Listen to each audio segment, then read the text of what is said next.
ಎಲ್ರಿಗೂ ನಮಸ್ತೆ. ತಮಗೆಲ್ಲ ನನ್ನ ಎಜುಕೇಷ್ನಲ್ ಯೂಟ್ಯೂಬ್ ಚಾನಲ್ ಆದಂಥ ಸೊಲ್ಯೂಷನ್ ಪೇಜ್ ಯೂಟ್ಯೂಬ್ ಚಾನಲ್ಗೆ ಸ್ವಾಗತವನ್ನು ಕೋರ್ತಾಯಿದ್ದೇನೆ. ಸೊ ಬಹಳ ದಿನಗಳ ನಂತರ ನಾನು ಈ ಒಂದು ವಿಡಿಯೋನ ತಮ್ಮ ಮುಂದೆ ತರ್ತಾಯಿದ್ದೇನೆ. ಸೊ ತಮಗೆಲ್ಲ ಗೊತ್ತಿರುವಂತೆ ಈಗ ಪ್ರಸ್ತುತದಲ್ಲಿ ನಮಗೆ LBA ಅಂತ ಒಂದು ಹೊಸ ಮೌಲ್ಯಾಂಕನ ಪದ್ಧತಿಯನ್ನು ತಂದಿದ್ದಾರೆ ಸರ್ಕಾರ. ಸೊ LBA ಅಂತಂದರೆ ಲೆಸನ್ ಬೇಸ್ಡ್ ಟೆಸ್ಟ್ ಅಂತ. ತಮಗೆಲ್ಲ ಇದರ ಮಾಹಿತಿಯನ್ನು ಇದೆ ಅಂತ ಹೇಳ್ತಾ ಲೆಸನ್ ಬೇಸ್ಡ್ ಟೆಸ್ಟ್. ಸೊ ನಾವು ಅದನ್ನು ಕನ್ನಡದಲ್ಲಿ ತರ್ಜುಮೆ ಮಾಡಿದರೆ ಪಾಠ ಆಧಾರಿತ ಮೌಲ್ಯಾಂಕನ ಪದ್ಧತಿ ಅಂತ ಕರಿತೀವಿ. ಸೊ ನಾವೀಗಿನ ಹಿಂದೆ ಈ ಶೈಕ್ಷಣಿಕ ಪದ್ಧತಿ ನಮ್ಮಲ್ಲೇ ಇತ್ತು. ಸೊ ಇದು 2025-26ರಿಂದ ಪ್ರಸ್ತುತಕ್ಕೆ ಬಂದಿದೆ, ಅಂದರೆ ಜಾರಿಯಲ್ಲಿ ಇದೆ, ಪ್ರಸ್ತುತದಲ್ಲಿದೆ. ಸೊ ಈಗಾಗಲೇ ನಾವು ಇಲ್ಲಿ ಈ ಒಂದು ಪದ್ಧತಿಯನ್ನು ಖಾಸಗಿ ಶಾಲೆಯವರು ಈಗ ಅವರು ಅಡಾಪ್ಟ್ ಮಾಡಿದ್ದಾರೆ. ಖಾಸಗಿ ಶಾಲೆಯವರು ಅಡಾಪ್ಟನ್ನು ಮಾಡಿದ್ದಾರೆ. ವ್ಯವಸ್ಥೆಯನ್ನು ಜಾರಿಯಲ್ಲಿದೆ ಇದು ಖಾಸಗಿ ಶಾಲೆಗಳಲ್ಲಿ. ಯಾಕೆ ನಮ್ಮ ಸರ್ಕಾರ ಮತ್ತು ಇಲಾಖೆ ಮತ್ತೆ ನಾವು ಹಳೆ ಪದ್ಧತಿಗೆ ಬಂದೀವಿ ಅಂತಂದರೆ, ಈಗ ಪ್ರಸ್ತುತದಲ್ಲಿ ಸಾಮಾಜಿಕವಾಗಿ ಮತ್ತು ಯಾವುದೇ ಒಂದು ಎಕ್ಸಾಮ್ಗಳಿರಲಿ ಅತಿ ಹೆಚ್ಚಾಗಿ ಅಂಕಗಳ ಆಧಾರಿತದ ಮೇಲೆ ಮಕ್ಕಳನ್ನು ಒಂದು ಅಳೆಯುವಂಥ ಸ್ಥಿತಿ ಬಂದಿದೆ ಅಂತ ಹೇಳ್ತಾ ಈ ಒಂದು ಲೆಸನ್ ಬೇಸ್ಡ್ ಟೆಸ್ಟನ್ನು ಮತ್ತೆ ಜಾರಿಗೆ ತರುವಲ್ಲಿ ನಮ್ಮ ಶಿಕ್ಷಣ ಇಲಾಖೆ ಮುಂದಾಗಿದೆ ಅಂತ ಹೇಳ್ತೇನೆ. ನೆಕ್ಸ್ಟು ನಾವು ಈಗಾಗಲೇ FA ಹಾಗೂ SAಗಳ ರೀತಿಯಲ್ಲಿ ನಾವೇನು ಮಾಡ್ತಿದ್ದೀವಿ, ಎಕ್ಸಾಮ್ಗಳನ್ನು ಮಾಡ್ತಿದ್ದೀವಿ. ಅಂದರೆ 360 ಡಿಗ್ರಿ ಕೌಂಟಿಂಗ್ ಅಂತ ಕರಿತೀವಿ ನಾವು. 360 ಅಂದರೆ ಅವರ ಬರವಣಿಗೆ ಮತ್ತು ಅವನ ವ್ಯಾವಹಾರಿಕವಾಗಿ ಇದನ್ನು ನೋಡ್ಕೊಂಡು ನಾವು ಮಕ್ಕಳಿಗೆ ಇದನ್ನು ಮಾಡ್ತಾಯಿದ್ವಿ, ಗ್ರೇಡ್ಗಳನ್ನು ಕೊಡ್ತಾಯಿದ್ವಿ. ಸೊ LBA ಟೆಸ್ಟ್ ಯಾಕೆ ಮಾಡ್ತಾರೆ, ಈ ಟೆಸ್ಟ್ ಮತ್ತೆ ಈ ಒಂದು ಪಾಠ ಆಧಾರಿತ ಮೌಲ್ಯಾಂಕನ ಪದ್ಧತಿ ಮತ್ತೆ ವಾಪಸ್ ಜಾರಿಗೆ ಬಂದಿದೆ ಅಂತ ನಾವು ಸ್ವಲ್ಪ ಗಮನದಲ್ಲಿಟ್ಕೊಂಡ್ರೆ, ಮಗುವಿನ ಅರ್ಥೈಸಿಕೊಳ್ಳಿಕ್ಕೆ ಇದು ಏನಾಗುತ್ತೆ, ಮೌಲ್ಯಾಂಕನವನ್ನು ಮಾಡುತ್ತೆ. ಮಗುವಿನ ಅರ್ಥೈಸಿಕೊಳ್ಳುವಿಕೆ ಮೌಲ್ಯಾಂಕನವನ್ನು ಮಾಡುತ್ತಿದ್ದು. ನೆಕ್ಸ್ಟು ಮಗು ಯಾವ ರೀತಿ ಕಲಿಕೆಯ ಗುಣಮಟ್ಟ ಇದೆ, ಕಲಿಕೆಯ ಗುಣಮಟ್ಟದ ಬಗ್ಗೆ ಇದು ಏನು ಮಾಡುತ್ತಿದ್ದು, ಮೌಲ್ಯಾಂಕನವನ್ನು ಮಾಡುತ್ತೆ, ಗುಣಮಟ್ಟದ ಬಗ್ಗೆ ಮೌಲ್ಯಾಂಕನ ಮಾಡುತ್ತೆ. ಸೊ ಇದೆಲ್ಲವನ್ನು ಮತ್ತೆ ಮೌಲ್ಯಾಂಕನ ಮಾಡೋದಕ್ಕೆ ನಮ್ಮ ಇಲಾಖೆ LBA ಟೆಸ್ಟನ್ನು ತಂದಿದೆ. ಸೊ ಹಾಗಾದರೆ ಇದು ಯಾವ ಕ್ಲಾಸಿಂದ ಯಾವ ಕ್ಲಾಸ್ವರೆಗೆ ಇರ್ಬೋದು ಅಂತಂದರೆ, ಸದ್ಯದ ಮಾಹಿತಿ ಪ್ರಕಾರ ಇದು 1ನೇ ತರಗತಿಯಿಂದ 10ನೇ ತರಗತಿವರೆಗೆ ಈ ವ್ಯವಸ್ಥೆಯನ್ನು ಜಾರಿಗೊಳಿಸ್ಬೋದು ಅಂತ ಇದೆ, 10ನೇ ತರಗತಿವರೆಗೆ. ಸೊ ತಮಗೆ ಪ್ರಶ್ನೆ ಬರ್ಬೋದು, ಸರ್ 1ರಿಂದ 3 ಏನು ನಲಿಕಲಿ ಇದೆಯಲ್ಲ ಅಂಥೇಳಿ. ಸೊ ಇದು ಮತ್ತೆ ಚೇಂಜ್ ಆಗೋದು. ಸದ್ಯದಲ್ಲಿ ಮಾಹಿತಿ ಪ್ರಕಾರ 1ನೇ ತರಗತಿಯಿಂದ 10ನೇ ತರಗತಿವರೆಗೆ ಈ ಒಂದು ಮಾಹಿತಿ ಇದೆ.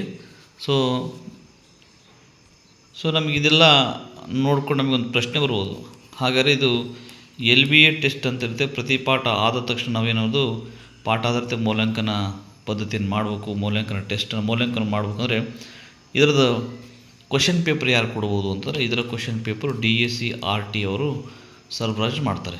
DST ರಾಜ್ಯ ಶಿಕ್ಷಣ ಸಂಶೋಧನಾ ಕೇಂದ್ರ ಏನು ಮಾಡುತ್ತೆ, ನಮಗೆ ಶಾಲೆಗಳಿಗೆ ಪ್ರಶ್ನೆ ಪತ್ರಿಕೆಗಳನ್ನು ಅದೇ ಸಿದ್ಧಪಡಿಸಿ PDF ರೂಪದಲ್ಲಿ ಕೊಡುತ್ತೆ.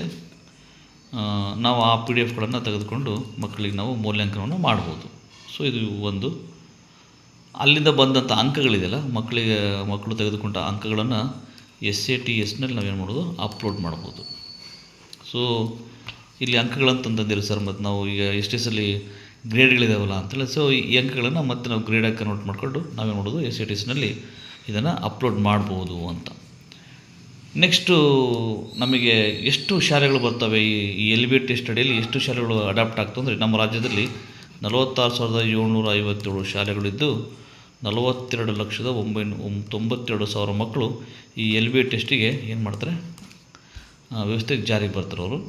ಸೊ ಇದಿಷ್ಟು ಈ LBA ಟೆಸ್ಟ್ ಅವಶ್ಯಕತೆ ಏನಿತ್ತು ಅಂತಂದಾಗ, ಮುಂಬರುವಂಥ SSLC ಪರೀಕ್ಷೆ ಮತ್ತಷ್ಟು ಸ್ವಲ್ಪ ಏನಾಗುತ್ತೆ ಅಂದರೆ ಅದು ಭಿನ್ನವಾಗ್ಬೋದು, ಸ್ವಲ್ಪ ಪರೀಕ್ಷೆ ಭಿನ್ನವಾಗ್ಬೋದು. ಸೊ ಕೆಲವೊಂದು ಏನು ಅಲ್ಲಿರುವಂಥ ಕೆಲವೊಂದು ಅಂಶಗಳನ್ನು ತೆಗೆದು ಬೇರೆ ರೀತಿಯ ಪ್ರಶ್ನೆಗಳನ್ನು ಕೇಳ್ಬೋದು ಅಂತಂದರೆ, ಈ LBA ಟೆಸ್ಟಿಗೆ ಸಂಬಂಧಪಟ್ಟಂಥ ಪ್ರಶ್ನೆಗಳನ್ನು ಅಥವಾ ಈ ಎಲ್ ಬಿ ಟೆಸ್ಟ್ ಇರುವಂಥರು ಏನು ರೂಪ ಇದೆಯಲ್ಲ ಇದರ ಒಂದು ಏನು ರೂಪಣ ಯಾವ ರೀತಿ ರೂಪಿಸಿದಾರಲ್ಲ ಅದನ್ನು ಅಲ್ಲಿ ಎಸ್ ಎಲ್ ಸಿಗೆ ಅಡಾಪ್ಟ್ ಮಾಡ್ಬೋದು ಅಂತ ಕಾರಣಕ್ಕೋಸ್ಕರ ಎಲ್ ಬಿ ಟೆಸ್ಟ್ ಅಂತ ತಂದಿದ್ದಾರೆ. ಹಾಗಾದರೆ ಈ ಎಲ್ ಬಿ ಟೆಸ್ಟಲ್ಲಿ ಅಂಕಗಳು ಎಷ್ಟಿರ್ತವೆ, ಪ್ರಶ್ನೆಗಳು ಎಷ್ಟಿರ್ತವೆ, ಕಠಿಣ ಪ್ರಶ್ನೆಗಳು ಎಷ್ಟಿರ್ತವೆ, ಸಾಮಾನ್ಯ ಪ್ರಶ್ನೆಗಳು ಎಷ್ಟಿರ್ತವೆ ಅಂತ ಕೇಳಿದಾಗ ಪ್ರತಿ ಎಲ್ ಬಿ ಎ ಟೆಸ್ಟಿಗೆ ಒಟ್ಟು 30 ಅಂಕಗಳಿರ್ತವೆ. 30 ಅಂಕಗಳು ಈ ಎಲ್ ಬಿ ಟೆಸ್ಟಿಗೆ ಇರ್ತವೆ. ಹಾಗೆಯೇ ಎಷ್ಟು ಪ್ರಶ್ನೆಗಳಿರ್ಬೋದು ಅಂತ ಕೇಳಿದ್ರೆ 25 ಪ್ರಶ್ನೆಗಳಿರ್ತವೆ. 25 ಪ್ರಶ್ನೆಗಳು, ಅದಕ್ಕಿಂತ ಜಾಸ್ತಿ ನಾವು ಪ್ರಶ್ನೆ ತೆಗೆಯುವಾಗ ಇಲ್ಲ. ಹಾಗಾದರೆ ಸುಲಭವಾದ ಪ್ರಶ್ನೆ ಎಷ್ಟು ತೆಗಿಬೋದು ನಾವು ಅಂತಂದರೆ 75% ಸುಲಭವಾದ ಪ್ರಶ್ನೆಗಳನ್ನು ತೆಗಿಬೋದು. ಹಾಗಾದರೆ ಸಾಮಾನ್ಯ ಪ್ರಶ್ನೆಗಳು ಎಷ್ಟಿರ್ತವೆ? ಸಾಮಾನ್ಯ ಪ್ರಶ್ನೆಗಳು ಅಂದರೆ ಅತಿ ಸುಲಭ ಪ್ರಶ್ನೆಗಳು, ಸಾಮಾನ್ಯ ಪ್ರಶ್ನೆಗಳು 25% ಇರುತ್ತೆ. ಕಠಿಣ ಪ್ರಶ್ನೆಗಳು ಬಂದ್ಬಿಟ್ಟು ನಮಗೆ 10% ಸಿಗ್ತವೆ. ಇವನ್ನೆಲ್ಲ ನಮಗೆ ಡಿ ಎಸ್ ಸೆಟರು ನಮ್ಮ ರೆಡಿ ಮಾಡಿ ನಮಗೆ ಏನು ಮಾಡ್ತಾರೆ ಅಂದರೆ ಅವರು ನಮಗೆ ಅಂದರೆ ನಮಗೆ ಒದಗಿಸ್ತಾರೆ. ಹಾಗಾದರೆ ಇದಿಷ್ಟು ಎಲ್ ಬಿ ಎ ಟೆಸ್ಟಿಗೆ ಸಂಬಂಧಪಟ್ಟಂಥ ಒಂದು ಮಾತು. ಹಾಗೆ ಈ ಒಂದು ವಿಡಿಯೋ ತಮಗೆ ಇಷ್ಟವಾದಲ್ಲಿ ದಯಮಾಡಿ ಲೈಕ್ ಮಾಡಿ, ಶೇರ್ ಮಾಡಿ ಮತ್ತು ವ್ಯೂ ಮಾಡಿ ಅಂತ ಹೇಳ್ತಾ, ತಮಗೇನಾದರೂ ಪ್ರಶ್ನೆಗಳಿದ್ದರೆ ಚಾಟ್ ಬಾಕ್ಸಲ್ಲಿ ತಾವು ಮುಂದಿನ ವೀಡಿಯೋಗಳು ಇಂಥದ್ದು ಮಾಡಿ ಸರ್ ಅಂತ ಹಾಕಿದರೆ ಅಂಥ ವೀಡಿಯೋಗಳಿಗೆ ನಾನು ಮತ್ತು ಮುಂಬರುವಂಥ ವೀಡಿಯೋಗಳನ್ನು ಮಾಡಿ ತಮಗೆ ಒದಗಿಸ್ತೇನೆ ಅಂತ ಹೇಳ್ತಾ, ತಮಗೆಲ್ಲ ಶುಭವಾಗಲಿ. ಜೈ ಹಿಂದ್, ಜೈ ಕರ್ನಾಟಕ.